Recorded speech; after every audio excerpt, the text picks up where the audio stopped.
Makana mata duree waaqayyo iyyata namaa hin dhaga hin deebisas isa jedhu irra dhaabbanne amma waaqayyo na gargaare dubbii sagalee waaqayyo waliin hirmaannaa jechuudha. Waaqayyo iyyata namaa hin dhaga jedhamee sinu waaqayyo iyyata namaa hin dhagaa jedhaan. Waaqayyo iyyata namaa hin dhagaa isa dhaga'ee immoo callisu miti waaqayyo nu waaqessinu kun. Waaqayyoof galanni guddaan haa ta'u. Waaqayyo iyyata nama hin dhagaa hin deebisas hin ho'a beekamaadha. Jabaadhaatuma garuu dubbii sagalee waaqayyoo waliin ilaalla. Yeroo hundumaa yeroo adda addaatti waaqayyo waan adda addaan kadhanna. Yeroo rakkannutti hin kadhanna, yeroo dhibamnutti hin kadhanna, maatii keenyaaf firoota keenyaaf hin kadhanna, waa'een biyyaa gaafa nu cinqus hin kadhanna. Dhugaa guddaan nun beekuu qabnu garuu kadhannaan nuyi goonu kun hin dhaga'amaa isa jedhudha. Isa kana dhugaasaa keessaa baasnee beekuu danda'uun baay'ee gaariidha jechuudha. Waaqayyo hin dhaga'a. Ameen. Waaqayyo dhugumaan isa kadhanna yoo ta'e, dhugumaan akka sagaleen isaa jedhutti isa kadhanna, isatti iyyina yoo ta'e, waaqayyo hin dhaga'a. Dhaga'uu isaa kan nu mirkaneesse Seera Ba'uu boqonnaa 3:7 gaafa dubbistanii ilaaltanii waa'ee saba Israa'eliif dubbii waaqayyoo dubbate tokkotu jira. Innis akkas jedha. Ani jedha waaqayyo gadi qabamuu saba koo warra Gibxii argeera. Isa isaan warra isaan hojjetamaniif miidhamanii gara kootti iyyatan dhaga'eera. Dhiphina isaanis annan beekaa jedhaan. Kanaaf waaqayyo iyyata namaa kadhata namaa akka hin dhaga'u hin amannaa jechuudha. Waaqayyo inni nuyi gara isaatti iyyuu inni nuyi isa kadhannu kun hin dhaga'a hin deebisas. Waaqayyoof galanni guddaan haa ta'u. Seenaa Israa'el, saba Israa'el duuba deebitanii gaafa ilaaltanii dhimmi Israa'eliif dhimmi waaqayyoo Abrahaam irraa eegala ture. Hariiroon isaanii jechuudha. Kakuun walitti deebi'uun isaanii isarraa eegala ture.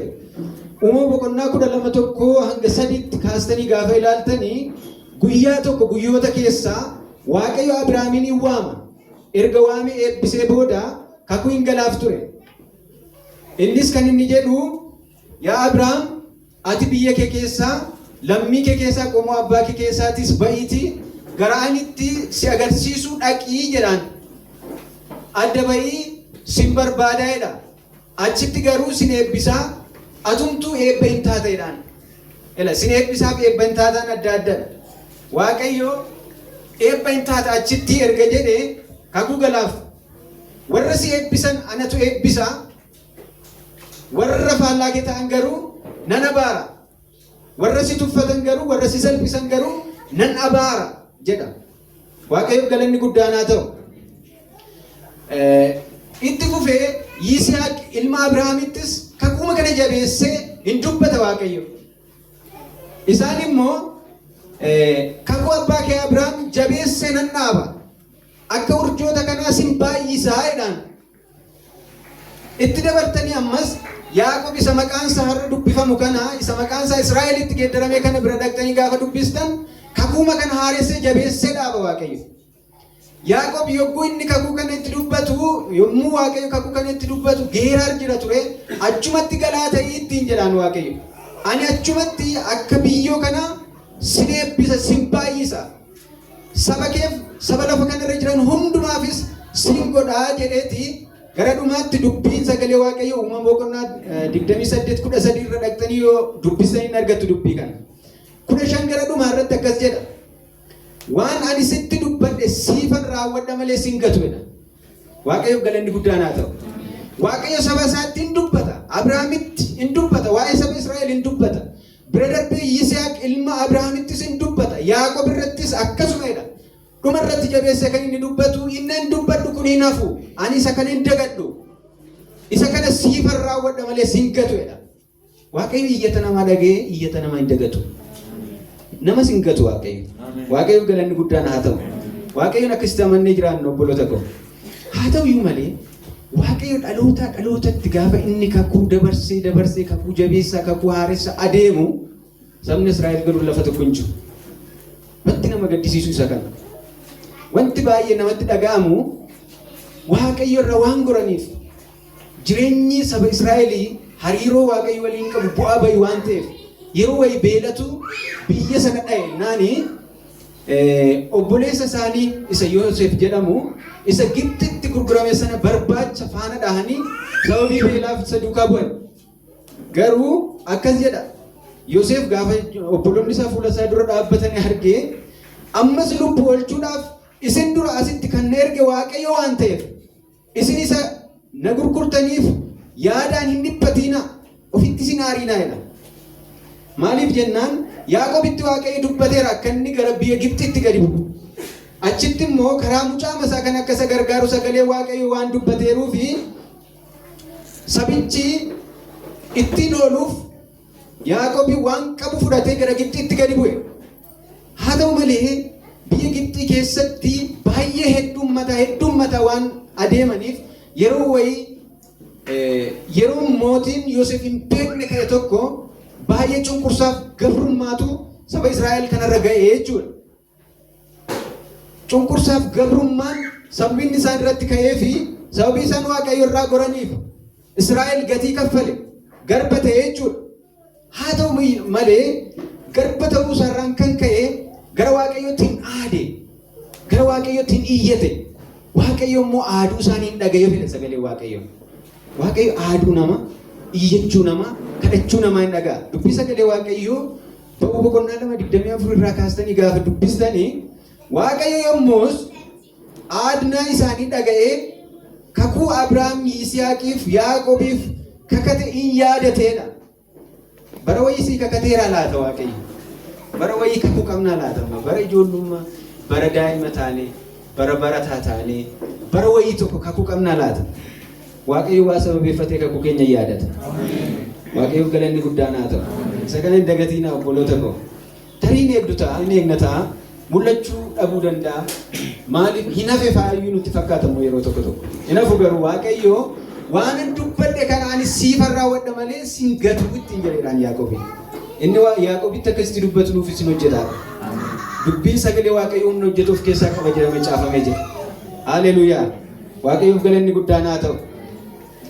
Kanaafi waaqayyo akkas jedha gaa.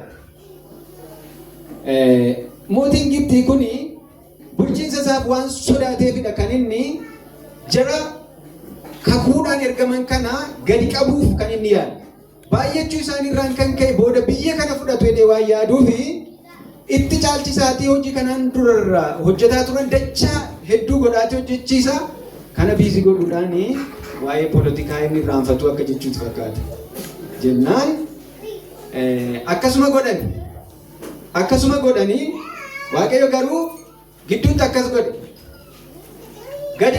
Gadi qabamuu saba koo warra biyya Gibxii jiranii ani argeera jedha. Keessumaayyuu warra jireenyi itti cimee isa isaan warra humnaan isaan hojjechiisan jalaa ba'uudhaaf iyyatanis dhaga'eera. Dhiphina isaanii maali beeka'e. Kanaafuu ani gara sanatti gadi bu'eera. Biyya sanaa isaan nan baasa. Gara biyya gaariitti, gara biyya bal'aatti, gara biyya dammaaf aannan baasu kan akka Kana'aanii, kan akka listii biyyoota jaakaayeeti gara sanatti olan isaan baasaa jedhaan. Waaqayyo gadi nuuf haa bu'u. Haleluuyaa. Isin iyyuu walitti dubbadhaati. Waaqayyo gadi siif haa bu'u jedhaan. Waaqayyo gadi yoo namaaf bu'e ol nama baasa obboloota. Haleluuyaa. Maybe gadi butanii jirtuu laata. Iddootti harki waaqayyo isin barbaachisu keessanii aaduu keessaniin gara waaqayyootti namoota iyyatanii fayyaa keessaniif haa ta'u waan kamiifuu yoo hin amantu ta'e waaqayyo ganama kana gadi isiniif bu'a. Ameen. Tiyoorii miti sagalee waaqayyo waan ta'eef nana manaa waan na barbaachisuuf waaqayyo gadi naaf bu'a. Waan liqimsame keessa na baasa jechuudha. Waaqayyoof galanni guddaan haa ta'u. Waaqayyo ganama kana gadi bu'ee ol isin haa baasu.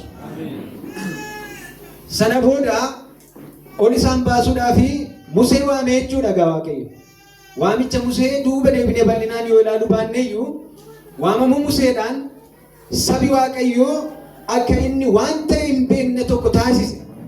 Innis galaana diimaa isa guddaa waaqayyo addaan hiruudhaan lafa gogaarra saba kakkuusaa ceesisee diinota isaan immoo akka isaaniin bishaaniin nyaachise deemne.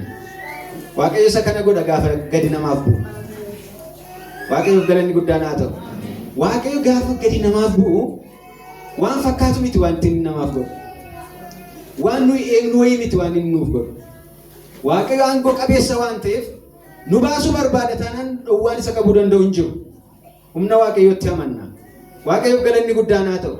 Waan isin dhibu sabni kakuu yeroo hedduu irra deebi'ee waaqayyo isaanitti dubbatu loltoota Fara'oon loltoota biyya Gibxii fardeen isaanii hedduumina isaanii gaafa fagootti ilaalanii arganiidha sagaleen waaqayyoo. Maan inni biyya Gibxii keessaa iddoo awwaalaa dhibee jedhama. Gaafiin kun cimaa miti.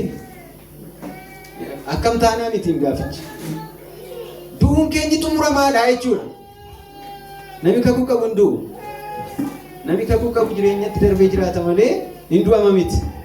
Sababiin isaa kakuun waaqayyo karaa Abrahaamis haa ta'u, karaa Yisihaaq haa ta'u, karaa Yaaqoob saba kanatti dubbachaa ture hin duutuu miti.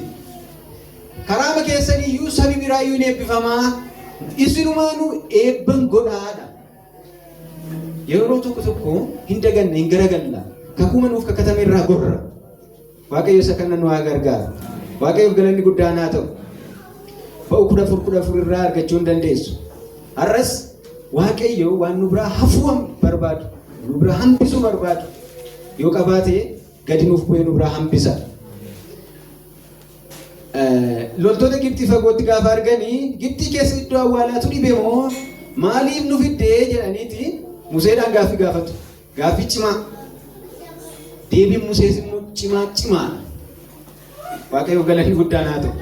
Nama amantii guddaa.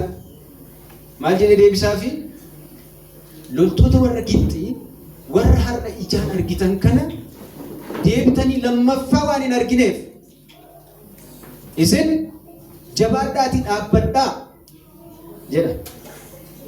Waaqayyo isiniif loluu isaatiin akka makka inni isin jaallate hin ilaaltuu jedhaan.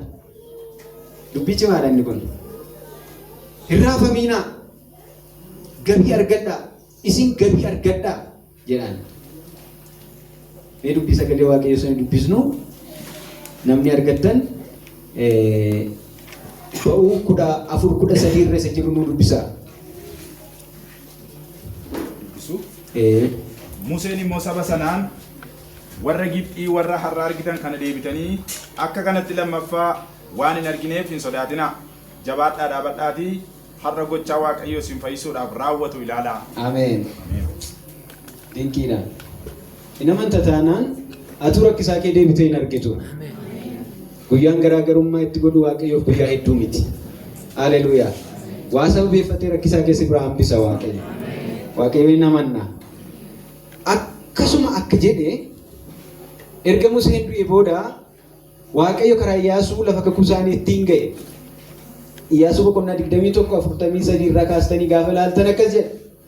Waaqayyo akkasitti biyya abboota isaaniif kennuudhaaf kakateef hundumaa warra Israa'eliif hin kennu. Isaanis qabatanii isa keessa hin jiraatan. Waaqayyo akkuma abboota isaaniif kakatee ture karaa hundumaa boqonnaa isaaniif kenne. Diinota isaanii hundumaa keessaa tokkollee isaan dura dhaabbachuu hin dandeenye. Diinota isaanii hundumaa waaqayyo harka isaaniitti dabarsee hin kennedha. Wanti waaqayyo namaaf godhu isa kanadha. Gaafa waaqayyo namaaf lolu diinni dura namaa dhaabbachuu hin danda'u. Ulfinni waaqayyoof haa ta'u. Haa ta'u iyyuu malee ammas deebi'ee kufeedha Israa'el.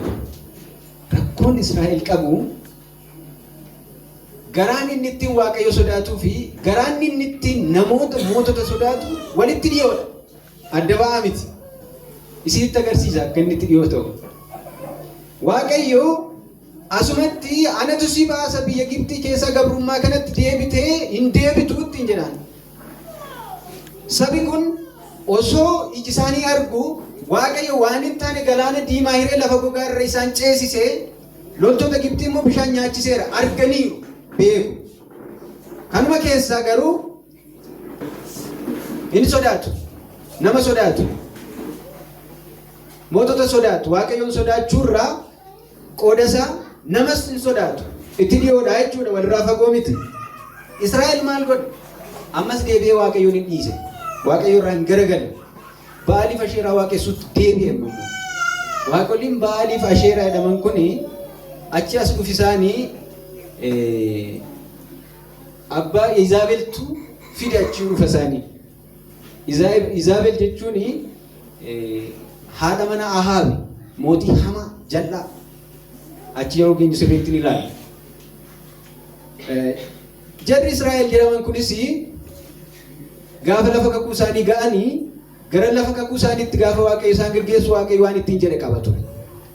Gaafa lafa kakuu keessanii geessanii saba achi jirutti hin makatiinaa. Waan achi jiru hundumaa guutummaatti haxaati balleessaa ittiin jedheera. Jarri garuu achi ga'anii haala isaa ilaalaniiti yaada isaanii jijjiirratan. Misooma yaaduu eegalan. Waaqi Asheeraa fi Ba'aal jedhaman kuni waaqi Ba'aal jedhamu kun waaqa aduu yookaan waaqa rooba roobsitu midhaan immoo tolchitee biqilchitu jedhamtee beekamti. Kana aanfaa iddoo lafa kakuu isaanii gaafa ga'anii meebiin taa'aa laata jedhanii gar tokko hambisanii gar tokko immoo fixani. Waaqayyo garuu guutummaatti hin hambisin osoo hin hambisin balleessaa jedheera. Saba kanaan kan ka'e egaa abboota firdii boqonnaa 2 lakkoofsa 11 hanga 14 gaafa ilaaltanii Israa'eloonni waaqayyo duratti waan hamaa hin hojjetan. Ba'aal waaqayyoolii tolfamoo si waaqessan. Waaqayyoon goofticha isa abboonni isaanii sagadaniif isa biyya Gibxiitii isaan baasee dhiisanii saba naannoo isaanii jiran duukaa bu'anii waaqayyoolii tolfamoo isaaniif sagadan. Kanaafis waaqayyo isaan dheekkameedha. Waaqayyoon dhiisanii Ba'aalii fi Ashtaaroti yookaan Asheeraa ishee jennu waaqayyitti tolfamtuu hin waaqeffatan. Kanaaf dheekkamsi waaqayyo Israa'el irratti boba'ee warra isaan saamanitti dabarsee isaan kenne harka diinota naannoo isaaniittis raawwatee isaaniin galchee sabni Israa'el diinota isaanii dura dhaabbachuu hin dandeenye. Gaafa kakuu qaban diinatu dura namaa dhaabbachuu hin danda'u. Gaafa kakuu dhaban immoo dhaabbachuu hin danda'an ofii jechuudha. Waaqayyo hunduma keenya nu haa gargaaru. Sabi Israa'el gaafa akka seerrata waaqayyootti akka sagalee waaqayyootti deddeebi'u waaqayyo diinota isaanii hundumaa dabarsee harka isaaniitti kenne diinni tokkos fuula isaanii dura dhaabbachuu hin dandeenye. Gaafa garuu waaqeffannaa waaqayyo irraa godhu diinota isaanii dura ofii isaanii dhaabbachuu hin dandeenye. Waaqayyo hunduma keenya nu haa gargaaru. Achumaan darbee abboonni firdii dhufan, mootonni dhufan, Israa'el adda cabe. Inni tokko Yihudaa ta'e, inni tokko Israa'el ta'e. Israa'eliin kan bulchaa ture mootiin tokko Yerobi'aam kan jedhamu addumaan jiboota 2 tolcheeti warqee irraa saba Israa'eliin kana booda Yerusaalem iddoo qulqullitti iddoo aarsaan itti dhiyaatutti jooru isin irraa hin hafaa, isinitti cimaa. Kanaafuu asumatti waaqeffattu isa kana waaqa keessan kan biyya Gibxiitii isin baasee dheeti waaqolii tolfamaa akka isaan waaqeffataniif isaaniif haala mijeessee jechuudha. Darbinee gaafa gara isaa irraatti dhufnu inni mootota irra jiru waa'ee wantoota gurguddaa lamaatu jira. Waa'ee mootii Ahaab jedhamu tokkoo fi waa'ee raajii waaqayyo Eeliyaas jedhamu tokkotu jira. Gaafa namni dhibe waaqayyo nama qaba. Haleluuyaa. Gaafa ulfinni waaqayyo iddoodhaan maqu gaafa namni irraa goru waaqayyo garuu nama hambifatee hin qabaata. Waaqayyoof galanni guddaan haa ta'u.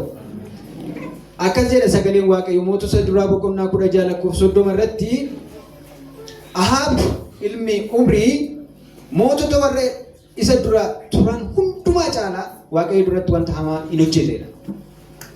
Mootota Israa'eliin gaggeessaa turan hundumaa caalaa wanta cigaasisaa fuula dura waaqayyotti hin tolle hojjetedha. Boqonnaa 17 irraa kaastanii gaafa ilaaltanii mootonni waa'ee Eeliyaas hin kaasa. Eeliyaas biyya Gilaad kutaa biyya Tishtee jedhamtu tokko keessa akka ture qofaa dubbata. Eeliyaas eenyurraa dhalatee haati isaa abbaan isaa akkasii achitti guddatee hin jedhu. Garuu raajiin Eeliyaas akka achi turee fi Ahaabitti dubbii cimaa akka inni dubbate dubbata. Ahaab mootii jallaa kana yakka Yerobi'aam irra deddeebi'ee hojjechuu itti dabalee Izaabel ishee waaqa tolfamaa nyaachistu ishee waaqa tolfamaa waaqeffachiistu duukaa gaa'ela akka inni dhaabbachuu qofa miti isaaniif galma gurguddaa akka inni ijaare addumaan iddoo aarsaa akka inni hojjetee fi sagalee waaqayyoon dubbata. Waaqayyo irraa goruu waaqayyo nu haa oolchu. Waan sinibu dubartiin Izaabel jedhamtu kun sanyii Abrahaam miti. Warruma afuuraan immoo ijoollee ta'uu carraasaa argatanii argattes miti. Gaa'elaan dhuftee haadha warra Ahaab taate nama Israa'elitti makamteedha jechuudha. Abbaan ishee Etbaal namni jedhamu kun mootii Sidoom inni ture nama ajjeesee mootii Sidoom ta'edha. Sanyiin Izaabel kun warra nama ajjeesuudhaan beekamanidha. Waan isin ajaa'ibu abbaan ishee Etbaal kun luba Asheeraa turedha. Luba waaqa tolfamtu Asheeraa waan tureef dhiibbaa irratti goote Ahaab irratti. Isaan amma asirratti wanti isin hubattanii Ahaab jireenya hafuuraa irraa goreera. Nama korraabti ta'e wayiiti. Haa ta'u malee garuu nama bulchiinsa isaa irratti moccimaadha. Naabot nama naannoo isaatii lafa qaburraa lafa bitachuu fi dhaala Naabot gaafa inni gaafatu gaafa Naabot dhaala abbaa koo gurguruu waaqayyo naa oolchu gaafa inni jedhu dubartiin mala maltee namicha nama qulqulluu ajjeesiste kuni Izaabelidha maqaan ishee. Innaa jarri kuni seerrata waaqayyoo irraa warra maqoodha jechuudha. Kanaaf mootota 17 irratti gaafa ilaaltanii Eeliyaas namni waaqayyoo dubbii jabaa itti dubbata Ahaabitti. Hamma ani deebi'ee afaan kootiin dubbadhutti lafa kanarratti waggoota fuula dura kanaa fi fixeensi sin argamu bokkaanis hin roobu'eedhaan. Sababiin isaa Ba'aal waan jedhamu kun waaqa roobaati, waaqa aduuti jedhamtee beekamti waan ta'eef mee haaromsituudha dubbisa. Mee dhugumaan waaqayyoodha yoo taate Ba'aal mee bokka haaromsitu midhaan hin tolchitin isin jettanis haa tolchituudha. Waaqayyoof galanni guddaan haa ta'u.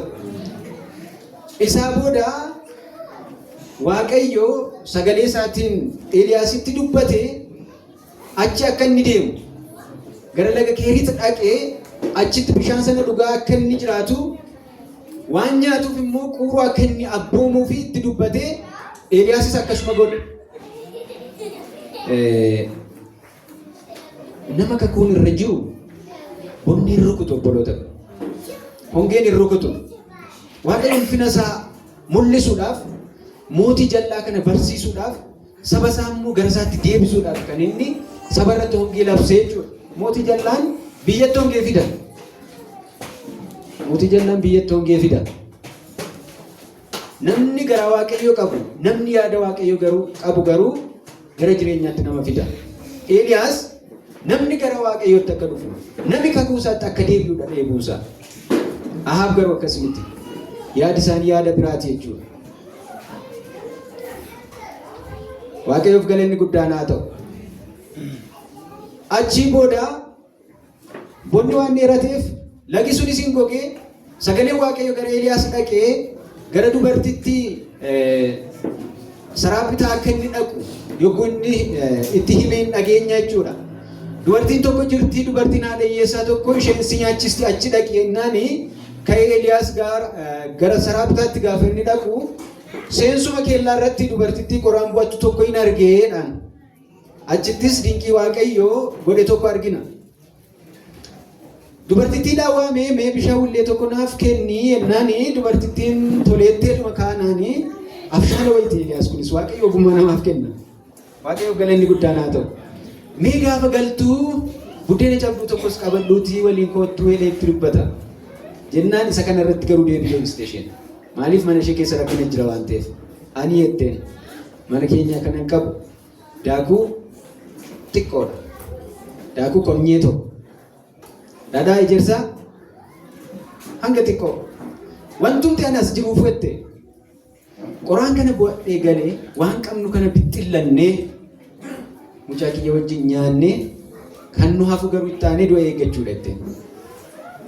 Waaqayyo garuu sababaan du'as nama oolcha raafaas nama godha. Waaqayyo galanni guddaan haa ta'u.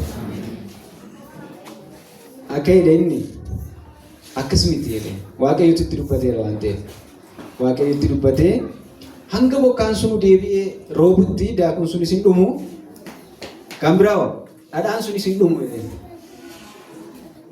amma gacalluma jedhanii nyaachuu fakkaata wantichi. Gaafa laga Qiirooti jiru Eeliyaas ganamaaf galgala qofa quruun fiddii fi foon. Amma dhuguma hamma nuyi yaadnu gararraa miti kun. Amanuudhaan qofa namaa gala kun. Anamma quruun osoo nyaata naa fidee yooma nama akka biraa ta'e malee yooma waaqayyo aangoodhuma isaatiin nageeddare malee akkuma biyya keenyaatti nyaata amma waan quruun fiddu. Akkas godha waaqayyo. Karaa nuyi yaaduu hin dandeenye hojii isaa hojjeta waaqayyo. Karaa nuyi yaaduu hin dandeenye. Karaa nuyi yaadnu immoo hin yaadne. Karaa inni nu eeyyame hin yaadne nu barbaada. Garuu wanti waaqayyo kun waan humna keenya gararraati. Waaqayyoof galanni guddaan haa ta'u. Hin nyaatani. Hin nyaatani itti fufani. Gaafa 18 irra ga'u isa dura mootota 18 irra gaafa ga'u waaqayyo akka Eeliyaas namicha kanatti mul'achuu qabu. Akka inni itti dubbachuu qabu. Murteessa jechuudha. Bonni waan dheerateef hongeen guddaan biyya Samaariyaa keessa waan bu'eef Ahaab hojii gaggeessituu isaa nama Obaadiyaa jedhamu tokko waameeti mee lagarras adeemnee burqaarras adeemnee biyya keessas adeemnee lafa margi jiru barbaanne jedheen. Lammanni fardeensaa nyaachifachuuf gaangoliisaa horiisaa yoo nuu turaniif hin beekanii mee haa barbaannu kanaafuu kutata godhannee haa barbaannu jedheeti Obaadiyaatti dubbata. Isaan horii isaanii oolchachuudhaaf biyya hiratu. Waaqayyo immoo karaa Eeliyaas saba isaa oolfachuudhaafidha kan inni gaggeessu. Argitanii yaada namaaf yaada waaqayyo walirraa fagaatu. Horii bulchachuuf namni immoo hin jiru. Namni immoo seerrata waaqayyo irraa goreera. Namni immoo waaqolii tolfamaa waaqeffata. Eesh jedhanii walii galanii Eeliyaas kutata tokko qabatee Ahaabis kutata tokko qabatee biyya waliin ga'uuf egaa marga barbaadu. Gaangolii jiraachisuuf horii jiraachisuuf jennaani Obaadiyaan kun nama jabaadha. Obaadiyaan kun nama gaafa Izaabel saba raajota waaqayyoo walitti qabdee fixxu namoota 100 holqa dhagaa keessa dhoksee nama nyaataaf dhugaatii sooraa turedha jedha sagalee waaqayyoo. 50 holqa dhagaatti galchee nama saba waaqayyoo gargaaraa ture dhoksaa waaqayyoo garaasa keessa nama buledha. Osoo adeemu Eeliyaasitti baanaanii fagootti argee ati dhuguma abbaa koo Eeliyaas gooftaa koo Eeliyaas jedhee qommee gaafannaanii anan ittiin jedheedha Phaawulos. Eeliyaas jennaan anumadha. Dhaqiitii Ahaabitti Eeliyaas as jira jedhii itti jennaan naasu guddaadha kun Obaadiyaaf. Maaliif jennaan Ahaab mootota hin gaafanneen qabu dhimma Eeliyaasii. Nama erga hin gaafachiisneen qabu. Asin jiru warruma iyyuu kakachiisaa tureedha Obaadiyaan afaanuma isaatiin. Kanaafi ati akkamittiin anaan Eeliyaas as jira jedhii dubbadhu naan jetta. Sababiin isaas dhoksaan waaqayyo nama ifeef waan ta'eef Obaadiyaan hafuurri waaqayyo lafa kanaa si fuudhee gara lafa biraa yoo si geesse Ahaab lafa kanaa dhufee yoo si abeeyanii akkamiin ta'a inni numa na ajjeesaa jedheen. Namni duuma sodaata. Waaqayyoof galanni guddaan haa ta'u. Lakkii jedheen Eeliyaas. Amma yeroon isaa yeroo mul'achuuti. Amma yeroon isaa yerootti waaqayyo garaagarummaa godhudha. Guyyoota keessa guyyaatti waaqayyo garaagarummaa godhu waan jiruuf guyyicha har'adha ittiin jedheen. Dhugaa waaqayyo gooftaa machaati asuun jiraata. Ittimi hin turre Ahaabiin dhufe. Gaafa dhufu garuu maal jedhama Oromooni mammaaksa kan Oromooti. Arrabii dubbii baree maali bulluqa alanfataadha. Na of kolchaa barkan. Gaafa itti dhufu abbeedhe siin Israa'el rakkisu jedhani. Maddi rakkinaa isa rakkinni isuma silaa. Ahaabi kan biyya rakkise. Ahaabi kan waan waaqayyo hin eeyyamne godhee biyya rakkisaa jira. Lakki jedhani. Siif hortee kee warra waaqayyo abaabiliisaa abbootii isaanii dagatee waaqa Asheeraaf Ba'aalii waaqessu duukaa bu'eetu Israa'el rakkisaa jira malee ani rakkisna rakkina itti finne ittiin jedha. Kanaafuu amma gaafurmaan nyaanaa guyyaan kun guyyaa garaagarummaati waan ta'eef akkas goona. Namoota itti ergi raajota Ba'aal Asheeraa hundumaa waamii saba Israa'el hundumaas gaara Qarmeloositti walitti naaf qabii achitti marii qabnaa achitti guyyaan garaagarummaa hin mul'ata. Hin dhufanii saba isaan gaafa walitti ba'u Eeliyaas akkasittiin jedhe maaliif yaada walaa lammii taatu jedhe. Gooftaa Waaqayyo Israa'eliitu Waaqayyoodha yoo ta'e isa duukaa bu'aa. Ba'aaltu Waaqayyoodha yoo ta'e isa duukaa bu'aa. Maaliif walaa lammii taatu jennaan caddumeedha jetti. Wal keessa wayii ta'anii waan sana. Hamma Ahaab bira gahanitti jarri kun kakuu sana beeku. Kakuu isaan fide beeku. Waaqayyo isa kam akka ta'e beeku. Achi gahanii garuu waliin makan. Jennaani egaa jedhe amma tuntunnoon lama haa qophaa'u. Garaagarummaan aarsaadhaan adda ba'aadha. Galgala keessa dubbiin hin xumuramaadha. Jarri kun tuntunnoo tokko fo'atanii haa fudhatan. Wanti isaan gochuu qaban tokko iddoo aarsaa qopheeffatu, lammaffaa qoraan qopheeffatu, sadaffaa foon sana mummuranii hiyyeessuu garuu abidda immoo itti qabsiisan. Jarri immoo fakkeessuu hin danda'u waan ta'eef. Jarri immoo fakkeessuun isaanii adagaa. Haa godhanii ani immoo gara dhumaattiin kan koo agarsiisaa. Kan koo isa kan kootiin agartuudha.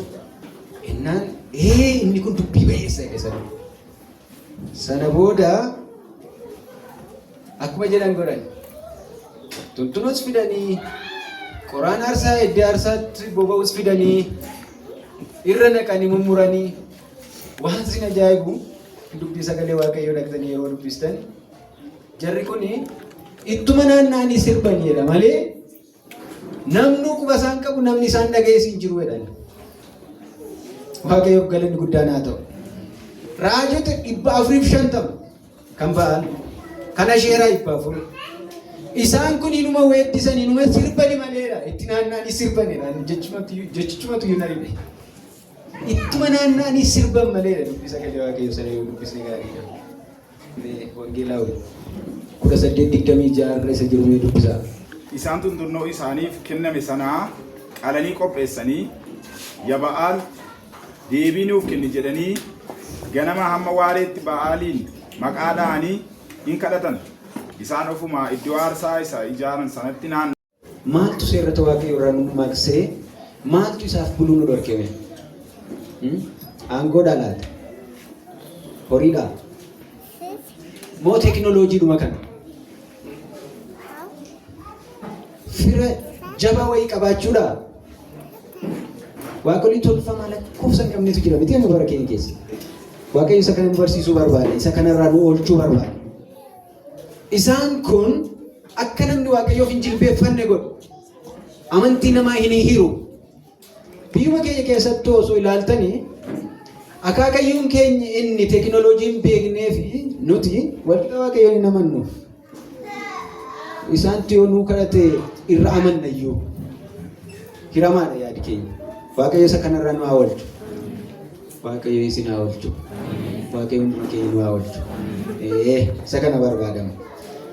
Haa ta'u malee waan si dhibu Eeliyaas toora sa'aatii 6 isaan ga'anii gaafa sirba isaanii quufanii itti qoosee itti ga'iiseedha sagalee Waaqayyo. Meetarii Waaqayyo kun Waaqayyo tokkodha. Inko uummatee laata? Hirrafee laata? Karaarra jiraa laata? Mee sagalee keessan ol fuudhaati dammaqsaa waamaa ittiin jiraan. Akkasuma immoo godhu jarri. Sagalee isaanii ol fuudhanii amma danda'an iyyanii wacanii akkuma baran immoo billaa fi eeboodhaan of mummuranii of dhiiksanii. Ammayyuu Waaqi tolfamaa deebii kennuu danda'u hin jiru. Waaqayyo keenya garuu Waaqa isa dhaga'u isa deebii kennuudha. Eeliyaas toora gara galgalaa toora kadhata aarsaa isa sagalaffaa irratti amma immoo koottaa jedheen. Amma immoo gara kokottaa. Amma yeroo dheeraan isinii kenne ganamaa hanga galgalaa. Wanti isin waan ta'e hin dhufne 450 haa ta'u 850 keessa waan ni dhufee aarsaa keessan irratti mul'ate aarsaa fudhates hin jiru. Koottaa egaa jedheen. Maal godhe jalqaba irratti seenaa bade deebise. Seenaa bade iddoo aarsaa jige deebisee dhaabe. Israa'el iddoo aarsaa qaba ture. Sababii kanaaf Israa'eliif iddoo aarsaa faffaca'e sana ilmaan Yaaqoob 12 dhagaatti fakkeesse walitti fide iddoo tokkotti aarsaa ijaaree naannoo isaa immoo qotee qulqulleessuudhaaf jechuudha iddoo aarsaa musanayyuu. Icciitiinsaa aarsaa qulqullaa'ee waaqayyoof dhiyaatu jechuudha. Naannoo isaa qotee akka bishaan litira 15 waan fudhatu qotee qoraan godhee isaa booda bishaan sana itti naqsiisee maal jedheedha erga qulqulleessee waaqayyo isa adda baasu waame. Waaqayyo yeroo wayii adda baasuuf hin mul'ata. Waaqayyoon dhugumaan garaa keenyarraa hin waammanna taanaan warra waa fakkeessu warra dhugumaan waaqayyo jira fakkeessan garuu immoo waaqayyo achi hin jirre dhugoomsuudhaaf waaqayyo garaagarummaa godhuuf galgala keessallee yoo ta'e mul'ata. Waaqayyo keenya jarjaraa wayii miti. Dabaree kenneef Eeliyaas yeroos kenneef. Isaa booda hin waame egaa waaqayyo waame. Wanti isin dhibu ogeessa ta'uusaa kan isin mul'istanii argitanii yaa waaqayyo waaqa Abrahaam ta'uu kee waaqa Yisihaaq waaqa Yaaqoob ta'uu kee akka beekaniif mul'adhuudha. Ani immoo hojjetaa kee akkan ta'e mul'isuudhaaf mul'adhuudha. Waan ciccimaa kadhannaa ciccimaa. Waaqayyo garuu mul'atee fi aarsaasaa mukasaa foon aarsaaf dhiyaate dhakaa sana biyyeellee osoo achitti hambisiin fudhate. Isumarra darbee bishaan naannoo sanatti kuufamee jiru hin gogseedha. Waaqayyoof galanni guddaan haa ta'u. Galgala keessa garaagarummaa mul'ata. Waaqayyo keenya hin dhagaa hin deebisa. Waaqayyo keenya hin dhagaa hin deebisa.